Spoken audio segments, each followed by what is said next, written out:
The international community is under pressure over strategies that could bring it to an end. The Ukrainian president says it doesn't see peace talks yielding any fruit, with Russia still determined to kill more people. We have details in this report. The U.S. Defense Department has accused Russian President Vladimir Putin of acting with depravity in his invasion of Ukraine. Spokesman John Kirby became visibly emotional as he asked how anyone could justify the atrocities committed by Russia. His comments come as Russia redeploys troops to the Donbas region in eastern Ukraine, where it speaks of its interest to take control of the whole region. It's hard to look at what he's doing in Ukraine, what his forces are doing in Ukraine, and think that any ethical, moral individual could justify that. It's difficult to look at the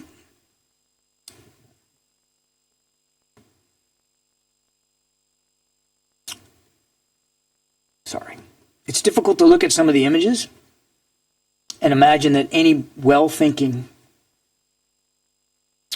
serious, mature leader would do that. So I can't talk to his psychology, but I think we can all speak to his depravity. Meanwhile, latest intelligence report by the UK Ministry of Defense says Russian forces still face considerable challenges as a result of shortcomings in tactical coordination, a lack of unit-level skills, and inconsistent air support. But Russia hopes to rectify issues constraining its invasion by geographically concentrating combat power, shortening supply lines, and simplifying command and control. A senior U.S. defense official says fighting is still on in the Donbas region, but the Russian campaign to seize it is behind schedule and moving slowly.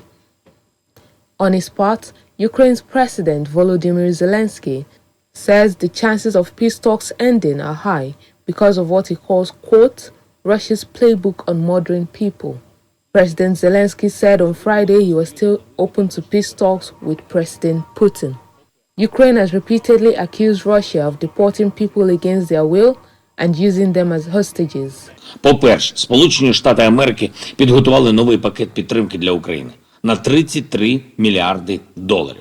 Зокрема, більше 20 можуть піти на оборону, ще більше 8 мільярдів доларів заплановані на економічну підтримку, ще 3 мільярди доларів будуть направлені на гуманітарну допомогу. Це дуже важливий крок Сполучених Штатів. І я вдячний за нього американському народу і особисто президенту Байдену. Сподіваюсь, Конгрес швидко підтримує цей запит на допомогу нашій державі.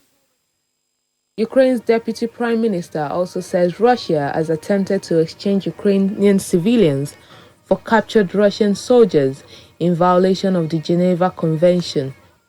On Thursday, Ukraine announced the hunt for 10 Russian soldiers accused of war crimes in Bucha, a suburb north of Kyiv, where at least 400 civilians were killed. Russia says more than 1 million people have been evacuated from Ukraine to Moscow since the invasions began.